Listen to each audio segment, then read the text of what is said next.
Sorry Kak, gue mau nanya belak-belakan sama Kak Zoya. Iya, iya. Kak Zoya LGBT kah?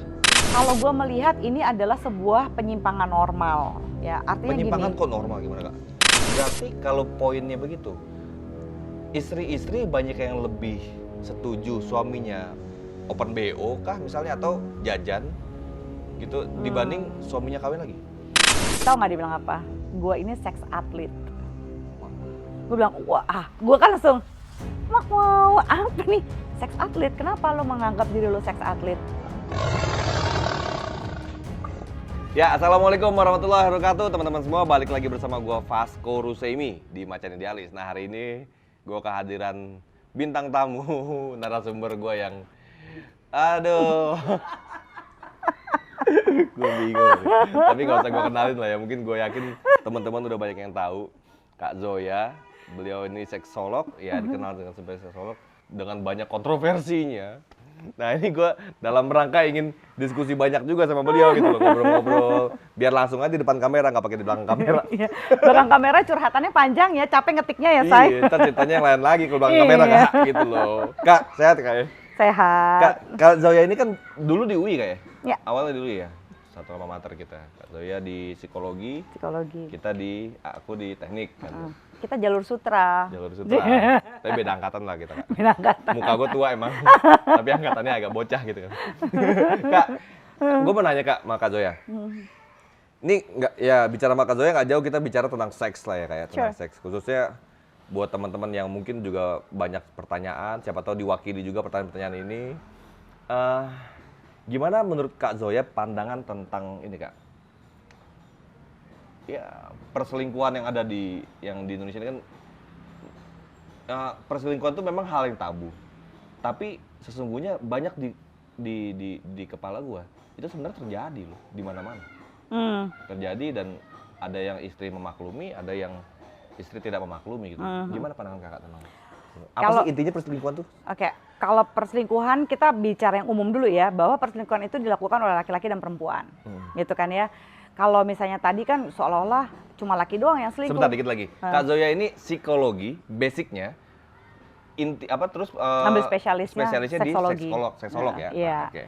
Gitu. Jadi makanya ngomongnya specialty-nya banyak tentang seks, cinta dan relationship gitu kan ya.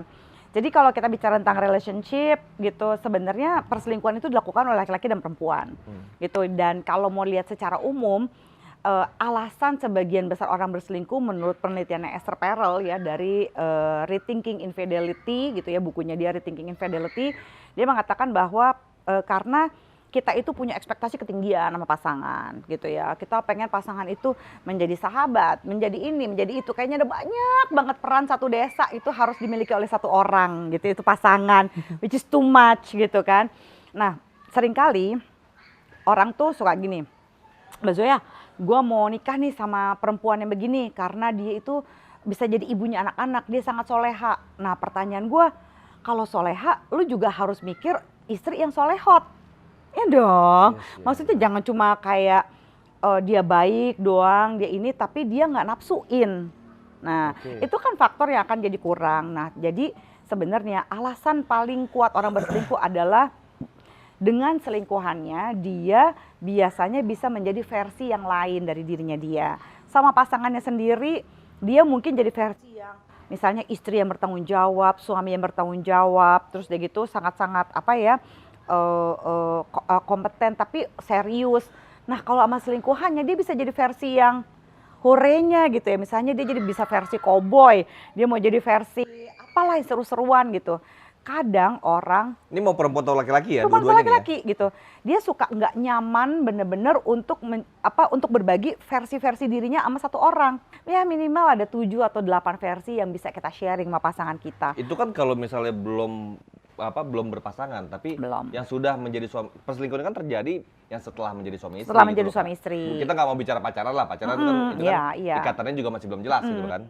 Ini kan yang sudah bersuami istri dan akhirnya ada yang suaminya selingkuh, ada yang istrinya selingkuh. Gue nggak bilang hanya suaminya selingkuh ya, karena banyak juga teman-teman gue cewek-cewek juga selingkuh juga gitu kan. Kadang laki-laki bilang ini kalau sama bini orang lebih enak katanya, ada yang bilang gitu kan. Iya, Dan iya. Karena makin bikin penasaran. lain-lain semua macam-macam. Sama-sama ada takut dibocorin ya kan Iya. gitu. Sampai istilahnya kalau bocor bro kan ntar anaknya anak siapa, gila gue bilang. Anak laki kan bisa dibeda kan gitu. Ini kan buat gue apa ya? Ya hal unik dah. Kak, gini Kak, gue mau nanya Kak, ini ada baru-baru ini ada rektor IPB ya. Beliau kan mengeluarkan statement katanya bahwa residu dari pestisida itu bisa ngebuat pria tuh jadi melambai. Itu gimana itu Kak? Aduh, gue ini Prof loh Kak, Prof yang bicara loh Kak. Gue sangat menyayangkan sih pernyataan itu gitu ya. Kan sebagai sebagai akademisi, kenapa sih tidak memberikan pernyataan yang non diskriminatif gitu ya? Gimana kalau bikin pernyataan aja tentang fakta bahwa pestisida itu menyebabkan kelebihan hormon estrogen, yang sebenarnya kelebihan hormon estrogen itu berbahaya buat laki-laki dan buat perempuan kan gitu. Nah kalau berbahaya buat laki-laki adalah laki-laki jadi tumbuh payudara gitu ya, perempuan misalnya jadi mengacaukan hormon mereka gitu ya, atau bisa menyebabkan kanker kan gitu. Itu kan buruk buat laki-laki maupun perempuan. Karena apa? Karena gini, saya tidak setuju dengan istilah melambai, karena melambai itu bukan istilah klinis ya, bukan istilah ilmiah yang sangat-sangat tidak pantas dinyatakan oleh seorang ilmuwan seperti beliau gitu. Ya, ngomong tapi kan kalau secara teknis memang pestisida itu bisa menambah hormon estrogen tadi. Estrogen itu kan selama ini dicap sebagai hormon ini apa? Hormon kewanitaan ya? Iya, bukan dicap, emang hormon kewanitaan. Oh, iya. Hormon kewanitaan ya? Nggak salah juga dong berarti? Salah, karena kan tidak membuat laki-laki melambai. Apa itu melambai? Oh, gitu. Gini-begini melambai gitu, nggak bisa gitu. Itu bukan istilah ilmuwan. Kak Zoya selalu mencari pertentangan dari segala macam teori yang sudah beredar. Nah, Kak Zoya juga termasuk orang yang beberapa kali gue lihat dan gue dengar gitu kan. Kak Zoya banyak sekali menentang poligami gitu. Gimana tuh Kak? Ya gini, sebenarnya sih kalau ini gue menentangnya bukan karena secara agama ya gitu. Kalau secara agama sih aturannya jelas. Karena menurut gue gitu ya, gue melihat ini pandangan seksologi gue terhadap ide poligami gitu ya. Sebenarnya menurut gue satu-satunya orang yang bisa benar-benar berpoligami ya hanya Nabi Muhammad sendiri gitu. Banyak raja-raja loh Kak poligami. Tapi gini, karena Muhammad menurut gua altruismnya masih benar-benar the pure altruism. I don't think ada orang selain Muhammad yang bisa punya altruism sebesar itu ya. Kakak Muslim kan ya? Muslim kan Kak? Enggak. Oh bukan Muslim, oke. Jadi gua melihat kalau Nabi Muhammad waktu itu banyak tujuannya adalah gini, pada masa itu gitu ya budaya patriarkinya tentu kuat, tapi seorang perempuan tidak bisa memiliki harta kecuali gitu kan ya, itu adalah harta dari bapaknya atau dari suaminya. Which is kalau dia tidak punya ayah dan tidak punya suami, agak susah harkat hidupnya perempuan pada waktu itu, iya kan. Jadi relatively menurut gue penyelamatan Nabi Muhammad untuk memperistri yang tidak punya suami gitu ya, atau misalnya bapaknya meninggal dan sebagainya, itu bisa dimasukkan ke dalam tindakan altruism. Kalau sekarang gitu ya, seberapa lu ingin nolong orang sih gitu ya, masih iya lu nikah karena lu mau nolong orang. Dan udah gitu juga setahu gue nih ya, bisa koreksi aja kalau gue salah, bukannya kan Nabi Muhammad bilang lo harus bisa mesti bisa adil. Adil itu susah banget loh. Adil itu bukannya satu dibeliin Mercy, satu lagi dibeliin Mercy. Dalam psikologi nih, versi psikologinya gue nih, bahwa adil itu adalah memberikan sesuatu accordingly. Jadi kalau misalnya yang satu memang lebih suka misalnya tas warna biru, kita nggak bisa adil ngasih semua warna biru. Yang suka warna biru seneng, tapi yang suka warna hitam atau yang suka warna merah, ya itu adil tidak terpenuhi. Gitu. Adil tuh harusnya according kan, according sesuai to what dengan levelnya gitu ya. Exactly. Ya. Nah mengetahui level istri itu gimana?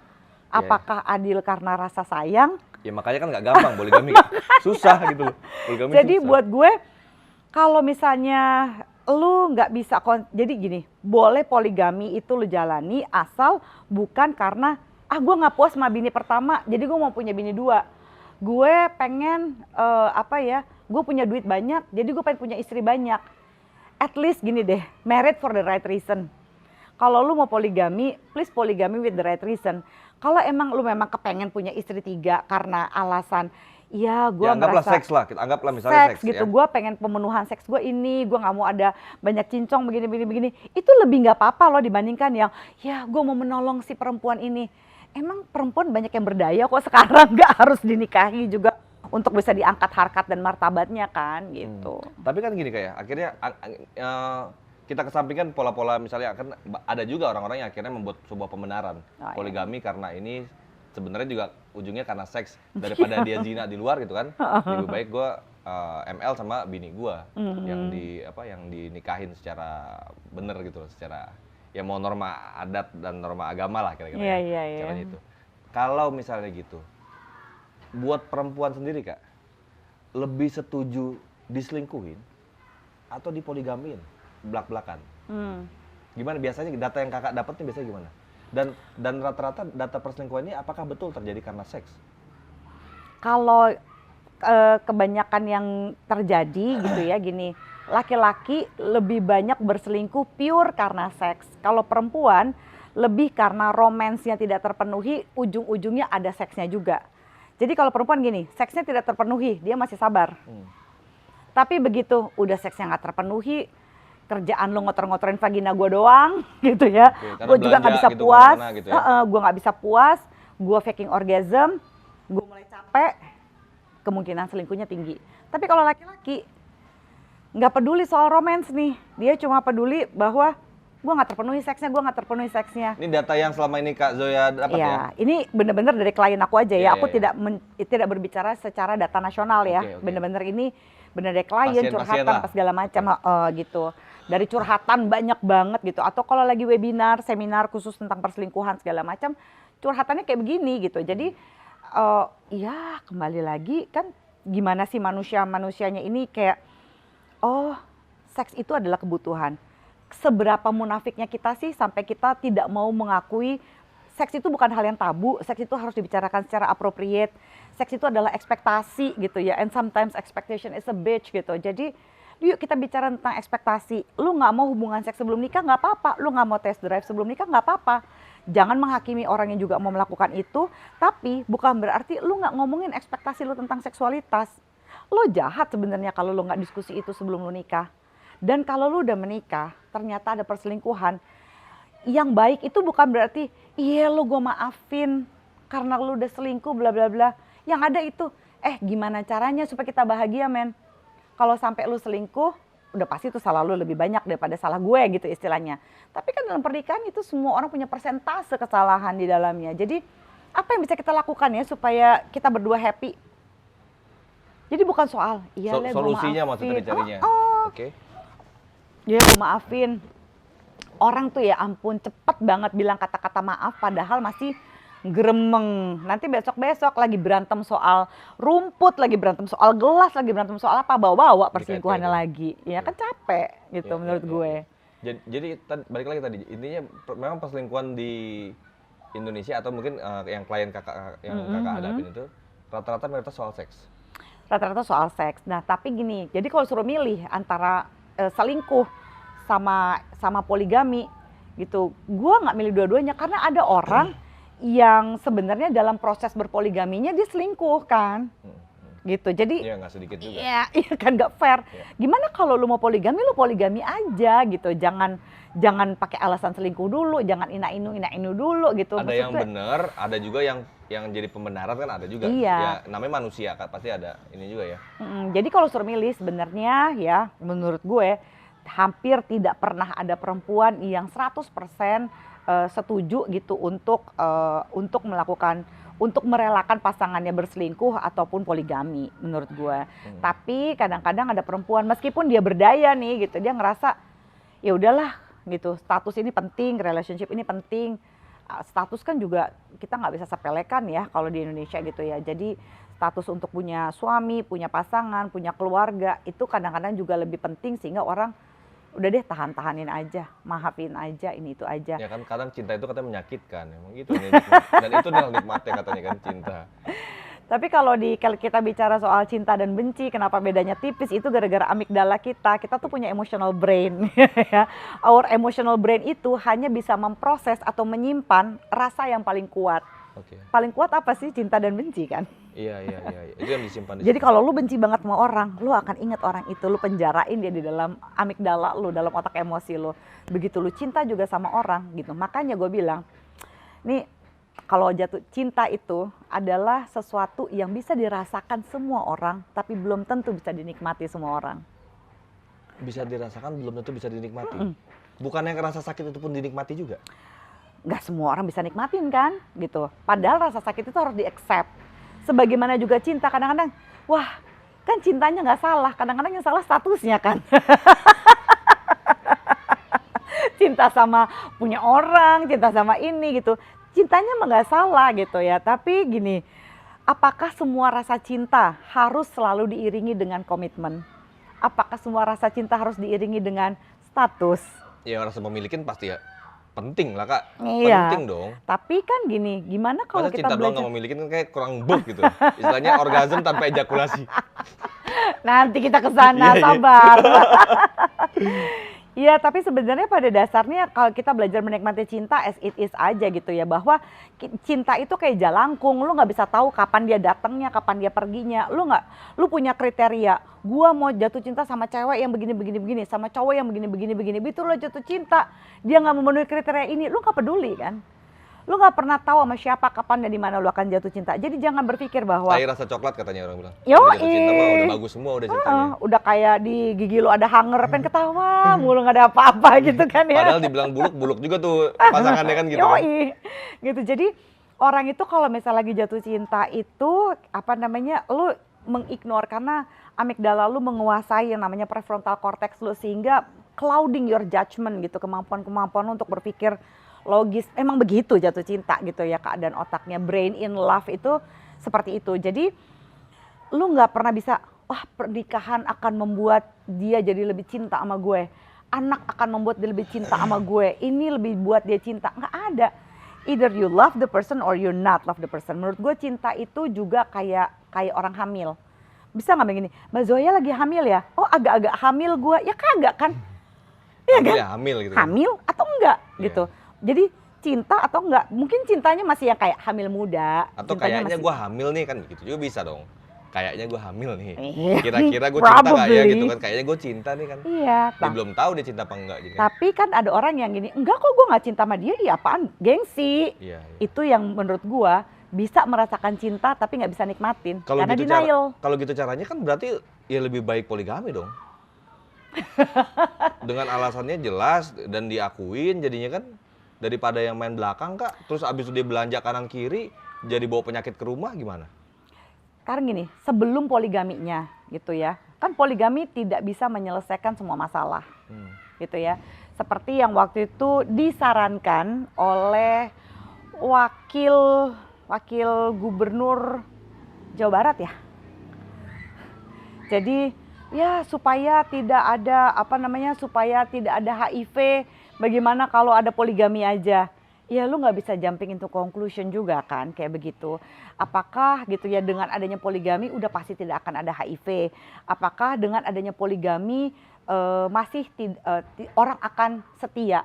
Jadi gini, lu jangan bandingin kesetiaan sama poligami. Kalau lu bandingin langsung, pertama itu tidak manusiawi. Secara logika kan pasti faktor itu berkurang dong Kak. Minimal secara seks kalau cowok punya bini 4 itu kan, dia udah ejakulasi terus, dia udah nggak mikirin lagi lah seks lagi kan udah capek. Belum tentu, karena sex is about sensation kan. Iya. Kalau kita mencari sensasinya, yang namanya sensasi itu sama kayak duit, nggak pernah cukup. Oke. Lu punya duit 100, ya, lu makannya warteg. 100.000 lu makannya warteg.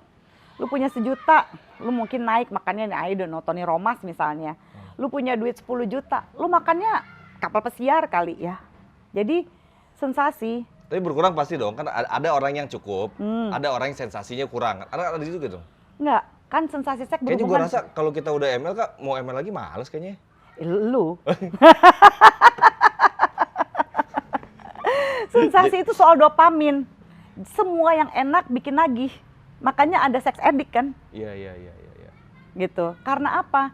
Kalau lu nyarinya sensasi hunting, bukan lu nyari relasinya, bukan lu nyari bagaimana cara lu dicintai, lu akan terus nyari. Makanya banyak orang yang melakukan hubungan seks dengan banyak perempuan atau banyak laki-laki, sebenarnya yang dia cari apa? Cinta. Tapi kan kadang-kadang seks terasa seperti cinta, kayak dipeluk, kayak ada yang sayang. Jadi kadang-kadang inget rasa, nggak inget nama, gitu. Like, Udah kebanyakan gitu. udah kebanyakan gitu. Nah, sensasi akan selalu excited dan itu hanya memenuhi dopamin lo. Dopamin itu adalah quick gratification. pemuasan kebutuhan yang cepat, sama ketika games, ya ketika lu narkoba, itu kan pemenuhan kebutuhan doang kan, tapi akan selalu dicari. Pernah nggak cukup narkoba? Nggak pernah. Seks pernah cukup nggak? Nggak pernah cukup. Nambah lagi gitu ya? Nambah lagi. Lu udah pernah nyoba begini, makanya kan kalau misalnya kita lagi ngomong-ngomong off air tadi kan ya, kok ada yang mau yang anal sih gitu, kok ada yang mau yang begini. Iya bayangin dia bilang gini, bosen nyobain vagina melulu, gue pengen nyoba lubang yang lain. Lu udah coba gaya helikopter belum? Udah muter-muter belum? 360 derajat belum kan? Kenapa nyoba anal gitu loh. Jadi kadang-kadang orang tuh mikirnya, ya udah kalau ini belum, ya kalau ini udah selesai sensasinya kayaknya gini-gini aja, coba yang lain. Karena lu nggak mencari emotional connection-nya, sexual connection-nya, lu cari sensasinya. Iya. Itu kan menyambung dari omongan tadi kayak maksud gua. Tadi juga Kak Zoya ini juga banyak dikenal orang kontroversi banget soal LGBT gitu ya. Kak Zoya lebih, kalau gua tangkap Kak Zoya ini bukan membiarkan, apa sih istilahnya, mendukung gitu. Mendukung malah ya, mendukung LGBT. Gue bingung nih Kak Zoya. Kak Zoya kan seksolog, ini yang di kepala gua Kak ya. Kan Kak Zoya kan berarti harusnya paham nih kan, teori seksolog gini-gini. Apa emang bener LGBT secara seks normatif ya, secara biologis memang itu normal? Kan udah jelas kayak ada fungsinya kan Kak, istilahnya ya penis fungsinya ke vagina, kenapa ke pantat gitu kan? Ngomongnya kasar banget ya. Tapi kalau soal ngomong anal doang mah heteroseksual juga banyak kan yang praktek. Kan nggak normal tapi dong Kak. Aduh, normal kayak normalnya gitu? Gue sama normalnya orang juga beda nih. Jadi gini, gini, seksual. Ntar lagi ML dia keluar kangkung repot Kak. Kan males banget. Memang resiko. Kalau buat gue anal seks itu resiko. Tapi beneran deh, nggak semua homoseksual itu melakukan anal seks gitu ya. Jadi gini, terus lewat mana? Lewat mana? Iya kan pelukan, saling ngerangsang, 69. Oke. Lebih banyak yang 69. Oke. Tapi masa nggak ujungnya ke itu Kak? Buat mereka itu udah seks. Ke lubang pantat? Nggak semua. Nggak semua? Itu personal banget, nggak semuanya mau penetrasi kan. Gitu, jadi salah anggapan banyak orang bahwa harus mereka itu kalau mereka itu mereka akan anal seks, enggak. Sorry Kak, gue mau nanya belak-belakan sama Kak Zoya. Iya. Kak Zoya LGBT kah? Maksudnya orientasi seksual gue hetero. Hetero? Gue perempuan dan hetero. Normal, maksudnya perempuan dan laki-laki ya? Iya, gue heteroseksual, gue suka laki-laki. Sama perempuan suka juga nggak? Enggak, biasa aja, udah pernah mencoba biasa aja. ciuman. Oke, baiklah. Tapi udah pernah mencoba? Tidak secara seksual, tapi nggak apa-apa, kayak hati gue emang nggak tertarik. Hatinya memang nggak tertarik sesama perempuan. Oke. Jadi gini, orientasi seksual itu bukan soal kelamin. Kelamin itu biologis. Jadi LGBT itu adalah soal hati. Buat perempuan? Nggak, buat laki-laki juga. LGBT is about heart. Gitu. Jadi LGBT itu adalah perasaan lo terhadap orang itu gitu, terlepas dari apa orientasi seksualnya gitu. Itu soal hati, soal lu jatuh cinta, lu nggak bisa milih lu jatuh cinta sama siapa. Secara gini Kak, secara biologis pun ya kan, yang nama seks itu kan tujuannya pada ujungnya kan nanti dia buat berkembang biak. Makhluk hidup kan berkembang biak akhirnya kan Kak. Ya kan harus laki sama cewek, gimana laki-laki sama laki kembang biak mereka.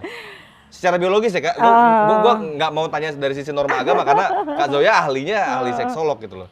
Jadi gini, kalau dalam seksologi itu gitu ya, kita untuk menyatakan normal atau nggak normal, kita mesti punya acuan. Acuan kita namanya DSM, Diagnostic Statistical Manual for Mental Disorder gitu ya.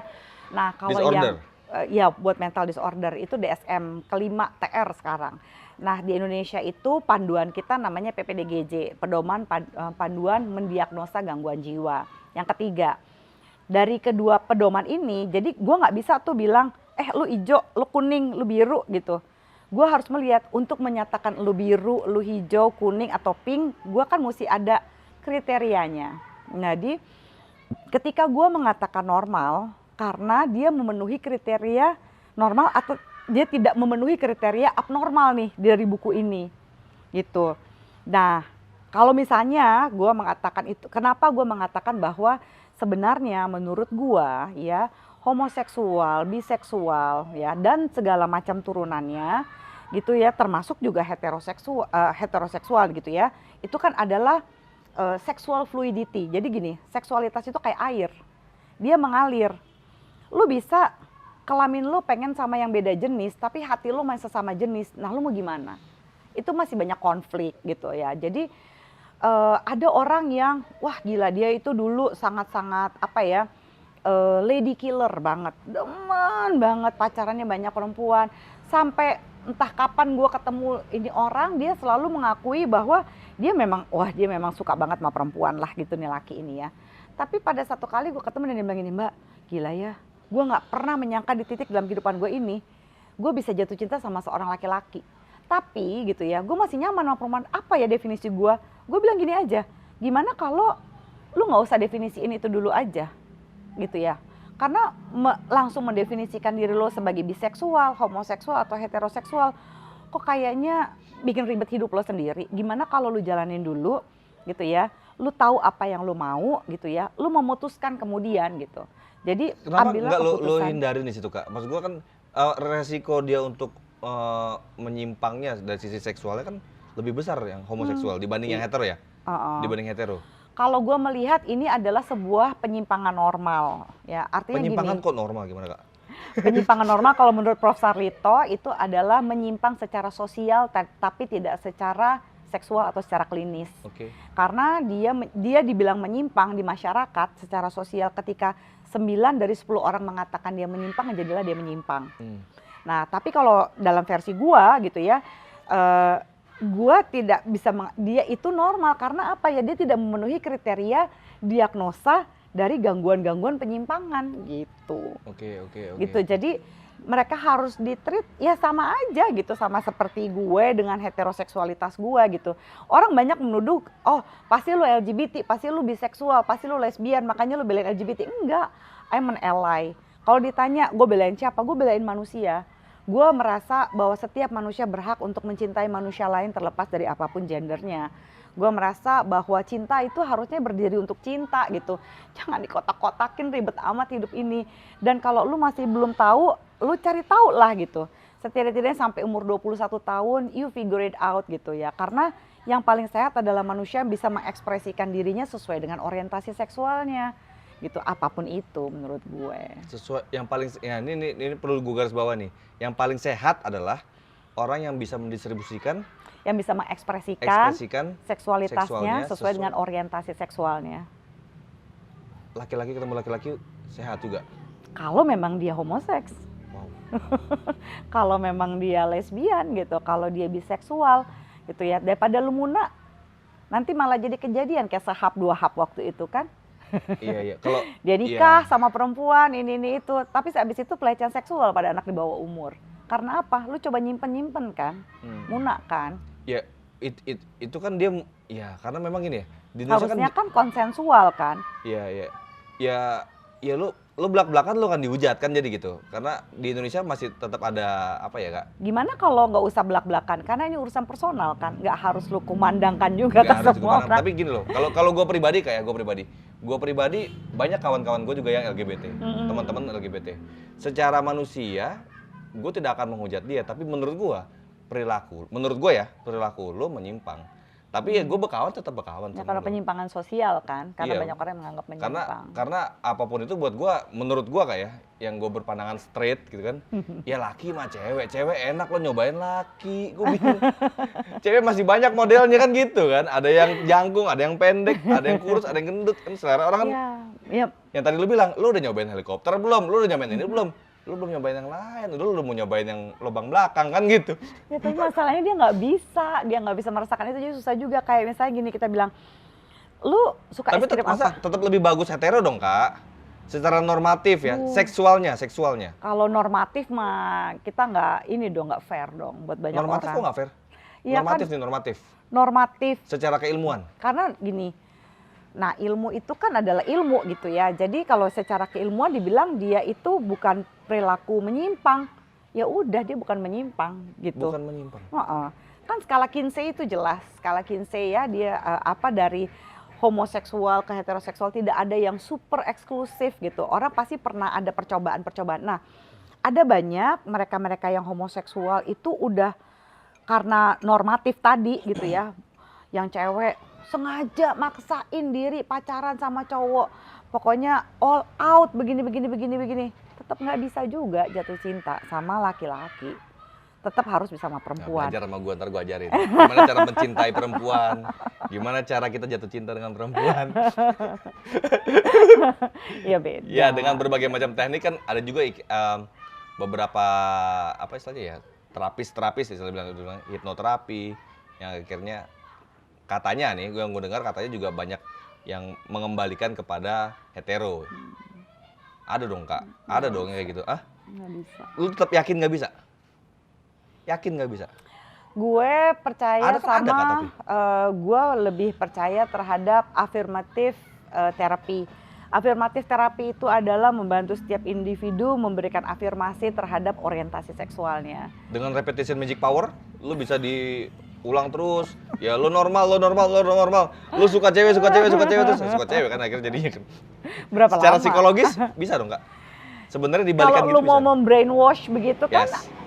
berapa lama kan aslinya kan hati itu ya heart wants what it wants kan. Hati itu mau apa yang dia mau gitu. Lu mungkin bisa menghipnotis dia, tunggu aja 3 bulan lagi, 6 bulan lagi balik lagi. Bahkan sampai agama pun kan melakukan RMP kan istilahnya kan Kak. Apa tuh? Agama repetition magic power tadi. Ya kita terus misalnya bertasbih gitu kan. Ya ini di agama gua akhirnya kita menjadi makin yakin kan gitu kan. Tapi Ada itu juga itu case yang berbeda lah. Di Gua nggak mau Kristen juga banyak kan, ada Ah. conversion terapi apa segala macem kan. ada kan kayak gitu kan. Hindu Buddha pun dia juga kayak semacam bertasbih gitu, ada tasbihnya. Tapi ini gua nggak mau membawa ini ke diskusi masalah agama ke Kak Zoya Iya. karena Termelipir kita. menurut gua beliau ahlinya di wilayah seksolog sini. Kalau nanya agama gua nanya sama ustadz Kak, Iya, sama ulama, bukan sama kakak. Gitu loh Kak. Sorry Kak ya. iya of course, Nah, of course. Gini Kak, kita bahas lagi mengenai hubungan suami istri khususnya di hubungan seksual gitu. Banyak nggak begitu? Berarti kalau poinnya begitu, istri-istri banyak yang lebih setuju suaminya open BO kah misalnya atau jajan gitu dibanding suaminya kawin lagi? Jadi gini, kenapa nggak dicari tahu dulu? Kasus yang kakak banyak hadapin ya maksudnya ya? Jadi gini, nggak ada istri yang mau suaminya open BO, kawin lagi, poligami atau diselingkuhin. Intinya begini, apa sih kekurangannya yang nggak bisa dibicarakan? Udah nyoba sampai mana? Lu kan nggak bisa, kalau misalnya nikah lu tuh nggak bisa jadi peramal men. Kayak, aduh gue nggak puas nih, bini gue begini. Harusnya dia tahu dong itu begitu, itu kan nggak fair banget. Ya kan, dan akhirnya gini, ini gue hanya mengatakan oknum laki-laki ya, jadi gue jangan dihujat dulu ya. Jadi ada beberapa oknum laki-laki. Sabar. Tarik napas, ini hanya cobaan. Jadi ada beberapa oknum laki-laki tuh gini, dalam kasus yang gue tangani. Dia nggak bisa ereksi, ya dia ngalamin disfungsi ereksi. Kondisinya menurut gue, mereka itu mengalami impotensia parsial. Impoten sama istrinya tapi nggak sama perempuan lain. Ya, dia hubungan seks sama bini. Ya udah bosan kali mungkin. Kok gue kagak, nah kan gue kok kagak nafsu sama bini gue, mungkin habis berantem. Jangan-jangan laki lain sama bini lu nafsu kan bisa jadi. Nggak pernah kepikiran gitu kan. Kebanyakan laki-laki mikirnya bahwa gue nggak nafsu, tapi coba deh gue mau perempuan lain. Kalau mau perempuan lain bisa, wah salah bini gue nih. Mungkin dia kurang kurus, mungkin dia kurang semelohai, mungkin dia kurang ini, kurang itu. Nah, nyalahin bininya, padahal orang lain juga naksir bininya dia. Tapi kan banyak orang yang nggak mau terima itu, gitu. Jadi maksud gue ketika sesuatu tidak bekerja, jadi banyak orang begitu, wah nggak bisa ereksi, langsung ke aceng-aheng pinggir jalan. Lemah syahwat. Cari bungkus daun kalau di itu. Pil birunya ala-ala lagi ya kan, bukannya asli gitu ya. Nah, si pil biru dengan semua merek dagangnya gitu ya, yang berisi taladafil, sildenafil ya, sebenarnya itu berguna kalau nih, otak gue udah horny. Hati gue udah nafsu banget nih. Tapi nggak bangun. Nggak bangun. Itu disfungsi ereksi. Sebenarnya bukan di otak karena lu nggak pede. Psikologisnya sebenarnya ya. Jadi kalau lu secara psikologis, aduh gue nggak yakin banget nih, atau gue takut bini gue tahu gue selingkuh, gimana nih ya biar gue bisa berdiri nih. Kalau habis sama selingkuhan kan agak berat ya, mau balik ke bini sendiri gitu. dengan segala ini itunya misalnya gitu. Jadi enggak juga sih Kak, kadang-kadang juga ada banyak yang juga mampu ya, betul. Dia karena selingkuh sama bini makin sayang loh, ada banyak loh gitu. Iya betul. Bahkan ada yang juga selingkuh padahal keluarganya baik-baik aja. Baik-baik aja. Ah gitu kan. Jadi ini misalnya ada yang, aduh gue takutnya ketahuan, kan ada yang benar-benar sama sekali nggak mampu, yang impotensia parsial tadi, nggak mampu nih untuk ereksi gitu. Terus dia minum, lah itu kan gimana caranya, logikanya, lu mengobati fisik padahal yang masalah kan psikologis lo. Ya penyembuhan dari otak itu betul. Jangan minum obat, jangan ke aceng-aheng pinggir jalan, jangan cari magic tissue gitu kan ya. Keram, kalau magic tissue keram, bener kayak. Keram, Gua jadi pernah baal. Magic tissue katanya keram katanya, baal. Terus apa enaknya gitu kan? Oh baal. Sampai ketawa sih. Kalau ini mereka ini kawin juga belum, tapi kayak udah paling ngerti gitu loh Kak. Gue bingung jadinya sama mereka ini. Pantes pertanyaannya curhatan. Padahal Gua nikah juga terharu. belum. Kawin juga belum, karena undang-undang kan perkawinan bukan pernikahan ya. Kawin bukan pernikahan. Ada yang bilang, udah kawin belum? Kalau kawin udah bang, nikah belum. Undang-undangnya perkawinan, kura, gue bilang kan. Anggap aja udah dong kalau gitu ya sebenarnya. Nah, jadi berarti data yang lo dapat gitu Kak ya? Banyak beberapa hal yang konteksnya akhirnya... Jadi pilihannya itu jangan langsung, udah deh poligami aja, udah ini aja. Lu nggak selesai-selesai dong masalah lu kalau masalahnya nyari sensasi terus. Gimana kalau apa yang bisa kita lakukan? Karena gini, kalau bosen bohong lah, ada pasangan yang kagak bosen, ya kan? Lu mau bini lu model ya kan, tiap hari lu lihat mukanya, ya pasti bosen juga ada gitu kan Kak. Nah, lu makan salmon tiap hari juga. Sebenarnya gunanya diskusi sama seksolog itu kan, gimana membangkitkan lagi apa namanya hasratnya. Hasrat itu. Kan gitu kan Kak. Hasratnya, terus membangkitkan lagi keinginannya terhadap orang yang cantik ini, tapi di mata kita udah kayak biasa karena namanya tiap hari makan tempe kan capek. Atau juga karena problem hidup. Kalau sama yang baru kan belum ada problem. Meskipun orang yang gini, Mbak kok bisa sih selingkuhannya lebih jelek? Gue bilang gini, aduh ini bukan masalah jelek apa enggaknya. Masalahnya novelty atau baru. Ya kok kadang-kadang daripada suaminya, daripada istrinya lebih cantikan bininya, lebih cantikan suaminya. Lebih itu sih. Ganteng suaminya, ngapain sih gini? Bukan soal itu, karena ini baru. Dan dia bisa bersenang-senang aja sama ini, kadang-kadang bukan belum soal... Belum tahu aja busuknya ini barang gitu kan? Iya, kan belum dinikahin, belum punya problem sama-sama, belum ngurusin anak bareng. Kalau gue kan punya kayak ada apa namanya pemahaman di kepala gue ini, kadang-kadang cemburu itu bangkitin cinta loh. Nah makanya menurut gue, poligami itu bisa ngobatin rasa hasrat cintanya makin dalam lagi kan, kecemburuan. Ini pasti ada cemburu lah, istri kedua sama istri ketiga, istri keempat gitu kan, ada saling kecemburuan. Jadi ntar ada bersaing kan lucu tuh. Kenapa dia jadi gemes sendiri? Kan jadinya apa ya? Kadang-kadang jadi banyak ada beberapa. Gue kemarin sempat ngundang Mat Peci Kak ada. Ini salah satu case yang akhirnya ada bisa pembelajaran yang gue tarik juga dari dia gitu kan. Akhirnya gue punya kesimpulan. Kalau lo mau poligami itu menurut gue ya, ini menurut gue balik lagi di luar dari norma yang lain. Kalau lo mau poligami, bagusnya bini lo yang cariin atau memang bini lo yang nyuruh kawin lagi. Menurut gua ya Kak ya. Kalau poligami it's only fair. Kalau lo mau poligami lo main dulu di belakang, menurut gua pembenaran. Itu bukan pembenaran yang gua enggak di luar norma Kak. Maksud gua menurut gua lo bakal repot nanti. Repot. Lo pasti kalau bini yang nyuruh kan, lah kan lo yang nyuruh gua kawin lagi. Kan gua masih sayang sama kamu kan gitu. Gue gak mau kawin lagi sebenarnya, padahal bener kan, gue main kawin lagi kan gitu. misalnya gitu ya. Iya tapi kan nggak ya, tapi ya kadang-kadang jadi cemburuan itu. Nah kemarin Mat Peci gila, bini kedua bini pertamanya akrab banget ya. Bikin bisnis bareng. Yang lakinya dibikin pusing malah yang jadi ini bini gue ngomongin apa ini kan. Jadi konspiratif. Jadi akrab ya? Konspiratif. Datang Kak. Salah satu kisah sukses tuh. Kisah sukses itu, makanya kemarin datang. Nah, dan bini gue pertama kali masuk ke channel gue itu, dia ikutan, gue mau ikutan katanya. Dia nanya, diserang. Tapi bini gue jadi diserang orang jadinya, gue bingung. Nah terus gitu Kak, sebenarnya kalau buat laki-laki ataupun perempuan suami istri Kak, sebenarnya normalnya berhubungan seks tuh seminggu berapa kali Kak? Sebenarnya gini, kalau misalnya nih kan kecuali posisinya kayak dia pelaut atau apa yang jarang-jarang ketemu ya. Sebenarnya kalau usianya 40-an, 50-an seminggu sekali tuh oke loh. 40-an, 50-an? 40-an, 50-an ya gitu ya. Pengantin baru? Gini, kita jangan ngejar ini deh kuantitas. Karena pengantin baru jadi serba salah nih gitu ya. Pengantin baru adjustment-nya juga banyak kan. Kalau menurut gua gini deh, cari kualitas deh. Kualitas. Ya gini, a good quality of sex, seks yang berkualitas itu ya. Sebenarnya nggak usah lama-lama ya, 10-15 menit itu udah oke. Ceweknya belum dapat dong kalau gitu. Tunggu, makanya sabar dulu. Kak, 10-15 menit ceweknya nggak orgasme, biasanya tekniknya karena lu pemanasannya atau foreplaynya itu udah diranjang.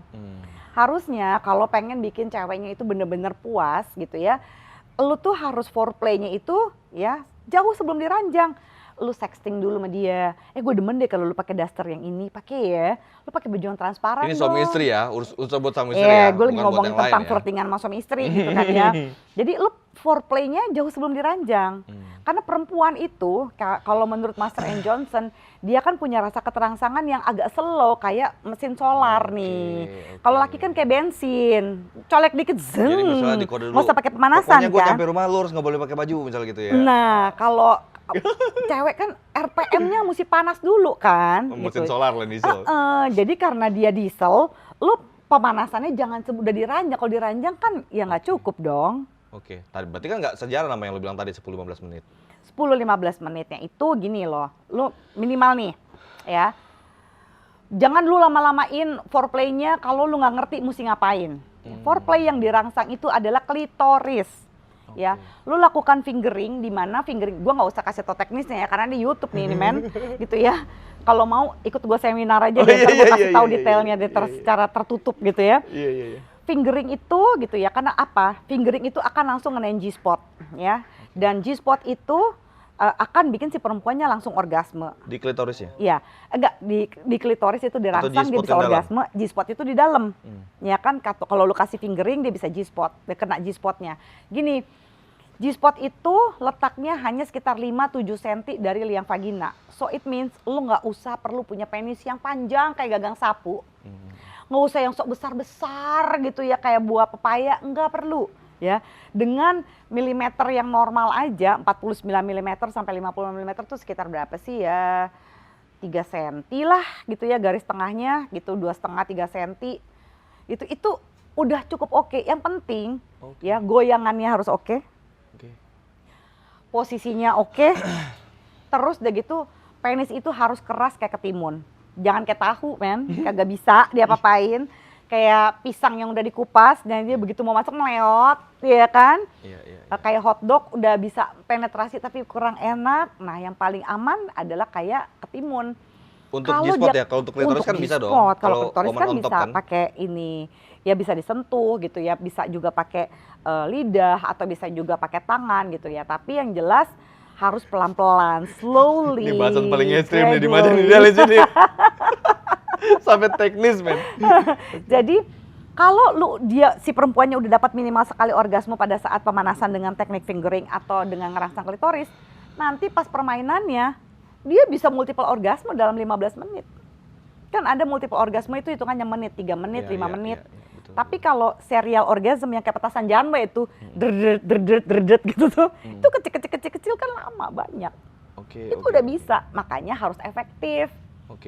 Nah, kalau teknis lagi nih Kak, ini balik lagi ke teknis. Bagusnya woman on top dulu, kebanyakan cewek itu sukanya woman on top atau dia di bawah?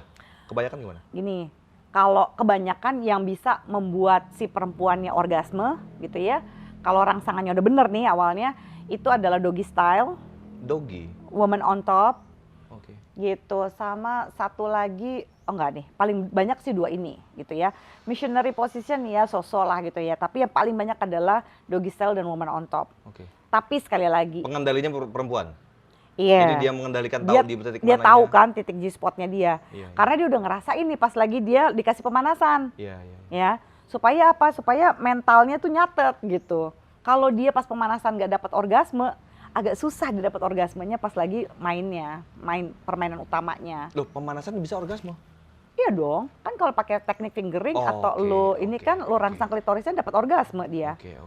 Gitu sebelum penetrasi. Supaya pas lagi 15 menit itu efektif banget tuh, itu berkualitas. Dan usahakan kalau mau ya, gue sangat-sangat menyarankan banyakin posisi yang tatapan mata. Banyak kan orang seks nggak tatapan mata kan gitu. Itu kan nambah ngurangin kualitas. Atau Tatapan mata itu lain. emosi atau bayangin orang lain kan. Iya. Jadi scattered gitu. Nah, itu efektif menurut gue. Gitu. Jadi udah pasti kena sasaran, dua-duanya sama-sama enak, dua-duanya sama-sama happy gitu. Nah, akhirnya kan banyak juga orang yang membuat variasi dengan nonton bokep gitu ya. Gitu. Kadang buat gue, apakah nonton bokep ini kan sempurna banget ya Kak ya? Dibuat terlihatnya seperti kayak sempurna banget. Ini jadi ngerusak nggak sih sebenarnya Kak? Ngerusak apa? Ngerusak kepuasan terhadap pasangan gitu kan? Karena ngelihat pemain bokep mau cowok mau cewek ya, kan rata-rata kan perfect body di situ kan. Iya. Itu Dan kayaknya durasinya lama banget ya. durasi lama banget. Sempurna. Iya, terus yang banyak juga film-film bokep itu yang katanya untuk dapet tuh nggak perlu yang masuk keluar katakan gitu kan. Teknis bener nih bahasan gue nih. Balik lagi, ini bukan porno ya, ini pendidikan seksual. Ini bukan porno men. Jadi ternyata kan katanya gitu kan, katanya cukup nggak perlu juga keluar masuk kayak begitu kan. Tapi di bokep kan banyak kan kayak gitu. Gimana tuh Kak? Jadi gini, sebagai orang yang pernah mengunjungi Vivid Industry, iri kan lo. Production house ya yang masih ada tuh yang udah nggak ada. Itu waktu itu sekitar tahun 2012-an. Zaman VCD bajakan lah di Glodok. Iya. Jadi pada waktu itu masih gubernurnya tuh Arnold Schwarzenegger, seinget gue ya. Dia sedang mengumandangkan pada waktu itu adalah gimana caranya semua film porno produksi California itu harus menggunakan kondom. Terus gue ikutlah conference gitu di San Diego State University gitu pada waktu itu untuk melawan pornografi, karena gue kayak pasti mesti ada cara dong. Pornografi ini kan pornografi sama prostitusi itu adalah bisnis tertua di dunia loh. Oke. Iya kan? Kayak prostitusi juga gitu. Prostitusi bisnis kan tertua di dunia. Pakai teknologi kan? Karena pornografi itu, tapi kan dulu pornya kan beda. Kalau at least zaman gua nih, pornonya kan itu stensilan. Iya kan? Annie Erau.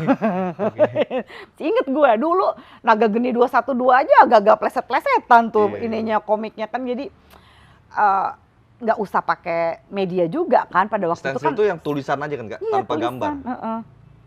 Lu kalau zaman gua pasti tahu tuh. Kita terlalu jauh sih. Kalau zaman gua udah zaman VCD. Zamannya udah zaman VCD kan gitu. Kalau Gen Z sekarang udah zamannya online semua udah. Online. Nggak perlu nyimpen data. Pornhub. Mereka fake taksi, zaman-zaman fake taksi. Aduh. Gitu. Iya. Nah, itu gimana? Pasti tahu tuh gitu.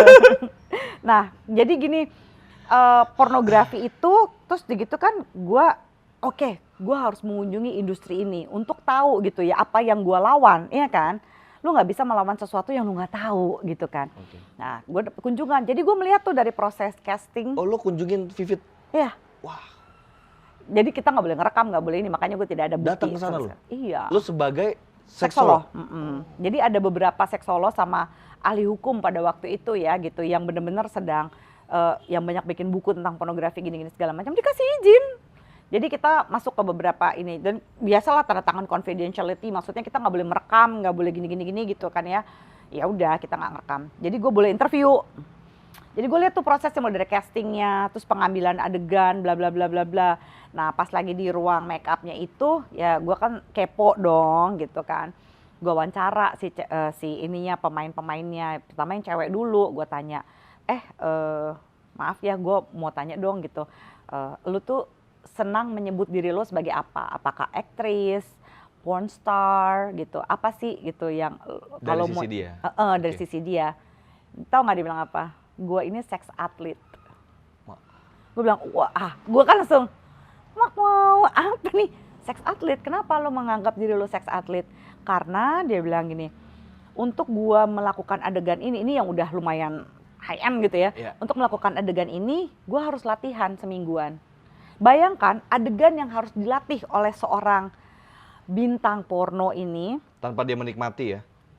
Karena dia harus latihan menikmati mukanya, walaupun sebenarnya nggak pure menikmati.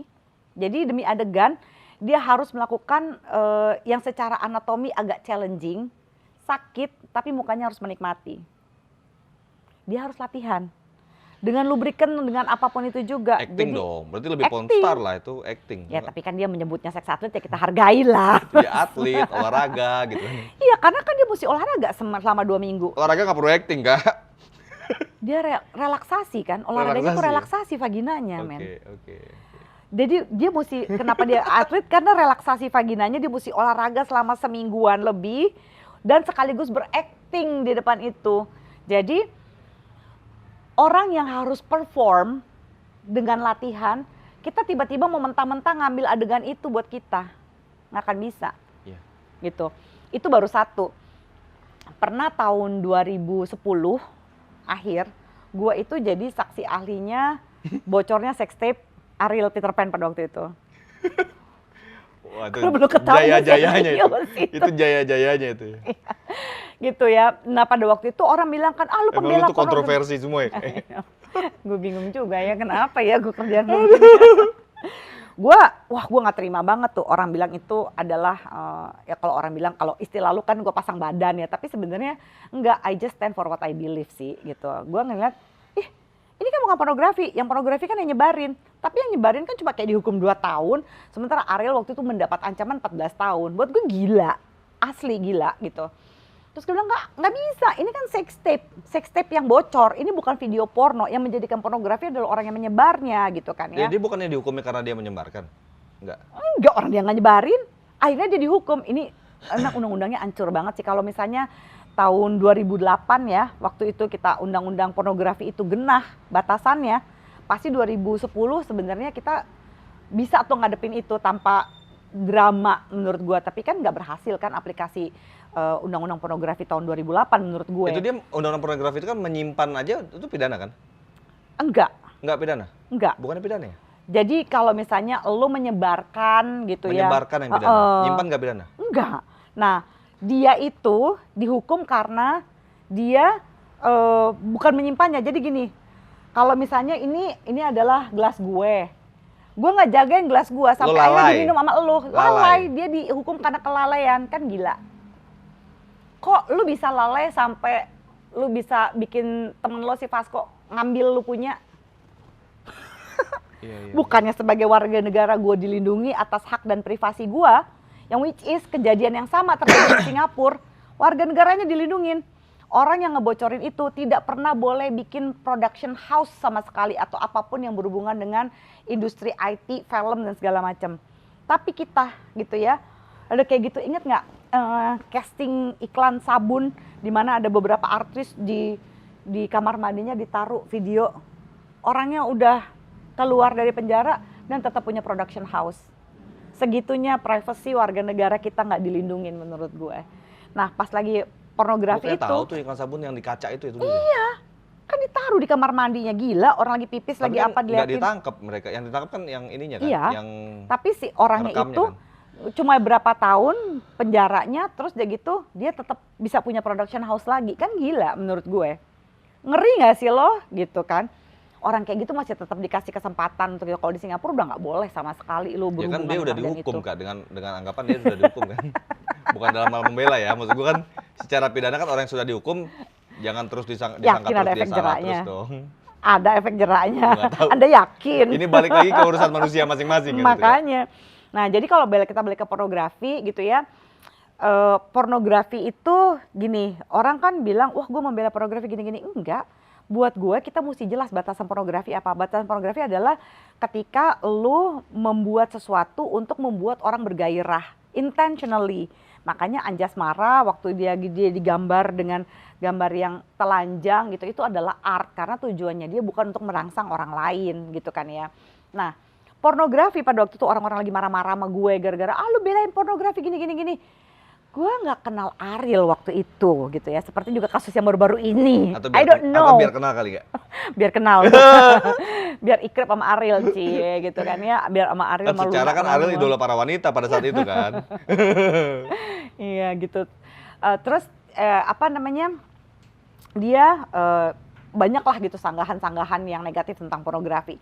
Tapi buat gue, dia tidak melakukan pornografi. Dia melakukan seks yang konsensual dengan pacarnya sendiri. Dia di atas umur 21 tahun dan itu direkam. Kenapa orang pada ribut? Ya kan? Itu satu. Gitu. Terus selanjutnya adalah gini, ketika orang nuduh gue lagi dipanggil tuh sama Kementerian Kesehatan melakukan penelitian tentang kerusakan otak akibat adiksi pornografi. Wah, begitu gua posting itu di sosial media gua, diem tuh semua hinaan. Nah, apa? Gue ngebelain pornografi? Enggak lah. Cuma kalau lu salah kaprah tentang pornografi, lu jadi nggak mau ngakuin, lu jadi munafik, lu bisa kena kerusakan otak. Hayo, ya kan? Orang yang nonton pornografi seminggu sampai 3 kali gitu dalam waktu 20 tahun, otak lu itu akan hancur seperti otak orang yang mengkonsumsi kokain. Edik gitu. Yes. Adiksi pornografi akan bikin lo nggak mampu untuk bisa merasakan apapun. Itu bisa menyebabkan kerusakan otak. Jangka pendeknya, dia itu akan membuat lo jadi mengganggu keintiman. Pornografi membuat lo mempertanyakan kenormalan seksualitas lo. Kok di situ warnanya pink, kenapa lu coklat ya? Kok di situ bisa lama, kenapa gue sebentar ya? Ya karena semuanya itu nggak real. Nggak real dalam arti lah gitu ya, dibuat secara perfect, body, secara apapun. Terus dia mesti melatih dulu untuk bisa Durasi. perform kayak gitu. Terus ada potongannya dulu gitu. Terus gue juga wawancara tuh artis si yang porn yang cowoknya gitu kan, yang aktor cowoknya. Gue tanya, wah kalau menurut teman-teman gue sih, gue bilang begitu ya, teman-teman gue cowok pasti pada ngiri nih sama kerjaan lu gitu, karena lu bisa having sex with sexiest woman gitu, itu kerjaan lu dan lu having sex dan dibayar men, gitu maksudnya. Lu bukan gigolo, iya kan? Ya yang lu lihat di filmnya doang, lu nggak lihat di belakang layarnya kan, harus dipaksa buat bangun, dipaksa yang nggak boleh keluar, lo harus nggak boleh keluar kan gitu kan, berat sebenarnya kan. Bahkan sampai disuntik penisnya supaya ereksi. Aduh. Wah gila itu siksa banget sih men. Gue sampai. Tapi bayaran laki-laki katanya gue dengar murah ya dibanding perempuannya. Iya lebih murah. 1/10 gue dengar katanya. Iya. Jadi kalau perempuannya kalau lagi perform itu bisa sampai satu adegan yang susah yang adegan ass to mouth ya istilahnya itu bisa sampai $15.000 pada waktu itu loh tahun 2012-an. Tapi laki-lakinya itu paling sekitar ya paling tinggi tuh 5.000-an. Padahal kayaknya lebih sulit laki-lakinya loh kak. Iya buat ereksi tuh susah banget menurut gua loh. Kalau perempuan kan bisa fake-nya bisa, kalau laki-laki gimana mau fake-nya? Dia nggak bangun gimana? Dia nggak bangun susah dia nge-fake harus kan. diinjeksi kan buat ini kan. Banyak yang sampai kayak begitu. Jadi iya ekspektasi lu ketika lu nonton itu nih, makanya pas pandemi kemarin gue inget gue diwawancara sama Kompas kalau nggak salah, Jakarta Post sama apa lagi gitu ya, pokoknya ada banyak koran-koran yang cukup ini ya kredibel bilang ini, Mbak ini banyak pasangan pada saat lagi pandemi yang lagi parah-parahnya 2020 itu pada nonton porno kan gitu ya, awal-awalnya masih nafsu, habis itu nonton porno pun mereka udah nggak nafsu sama sekali, baik berdua sama istrinya ataupun sendiri. Kenapa tuh Mbak? Iya karena lu memaksa otak lu. Jadi kalau menurut Master and Johnson, kita tuh kan exciting dulu, nafsu dulu, makanya kita ada playful, lalu ada plateau, orgasm, baru resolusi. Ini lu hantum orgasm terus, lu nggak manusiawi kan? Lu nggak melalui proses itu, otak lu dipaksa untuk on mulu, sama kayak on drugs. Itu yang membuat terjadinya kerusakan otak. Karena waktu lu lagi high, gitu, lu lagi nge-high, lu high kan, lu pakai itu sesuatu, lu nggak senangnya berproses kan, lu nggak menikmati proses. Gimana sih caranya menerima ketidaknyamanan, menerima hal-hal yang bikin kita depresi, menerima hal-hal yang bikin kita down. Dengan kita bisa menerima hal-hal yang bikin kita sedih, kita juga jadi bisa bahagia. Tapi kan sama drugs dipotong, gue mau ngelupain masalah gue aja. Melupakan masalah sesaat bukan berarti menyelesaikan masalah kan. Makanya kenapa otaknya bisa rusak. Demikian juga pornografi begitu. Kak, oke, soal pornografi ya intinya gue paham sih secara logis memang kita melihat suatu hal yang terlalu sempurna seakan-akan layaknya kayak di film yang diatur akhirnya surga didapatkan gitu kan, seakan-akan gitu ya. Dan ternyata seolah semudah itu, cewek disenggol dikit basah. Iya. Benar kan? Lama ya prosesnya say. Walaupun banyak kejadian yang tidak fair dalam pembuatan itu ya. Akhirnya, dan menurut gue banyakan mudorotnya lah untuk kali, tapi gue dihujat ya main sering nonton bokep. Lu kayak gak suka aja bang, gitu. Ya suka lah, masa gak suka, siapa yang gak suka, tapi kan gue jaga juga bro. Hati-hati gitu, nanti lu merasakan nih, jangan sampai gitu lu udah senior umur lo gitu ya, terus gitu lu mengalami kerusakan otak akibat pornografi yang lu tonton 20 tahun sebelumnya, kan capek hidup lo kan. Tapi lu belum jauh tadi Kak, normalnya pasangan suami istri itu melakukan seks itu di umur rentang sekian sampai sekian tuh seminggu berapa kali? Ya itu boleh seminggu, menurut gue seminggu sekali. Bagusnya bukan normalnya, bagusnya. sebulan 2 kali, seminggu sekali itu udah paling oke kok. Sebulan 2 kali? Umur berapa? 50-an, 40-an. Kalau umur 30-40? Boleh seminggu sekali. Seumuran gua? Iya. Bagusnya maksudnya Kak, bukan bolehnya. Secara Iya, dari sisi bagusnya. psikologisnya, sisi itunya. Tapi pastikan gitu ketika lu melakukannya, lu bener-bener menikmatinya Qualified. Kualitasnya oke. Jadi gini, nikmatilah seks with or without orgasm. Ya. Hah? Nikmati gimana seks kok dengan nggak ataupun orgasm? tanpa orgasme. Iya, kan bisa Orgasme- enak juga. Bisa enak. Bisa. Nah, nih. Ini gimana nih? Seks tanpa orgasm enak.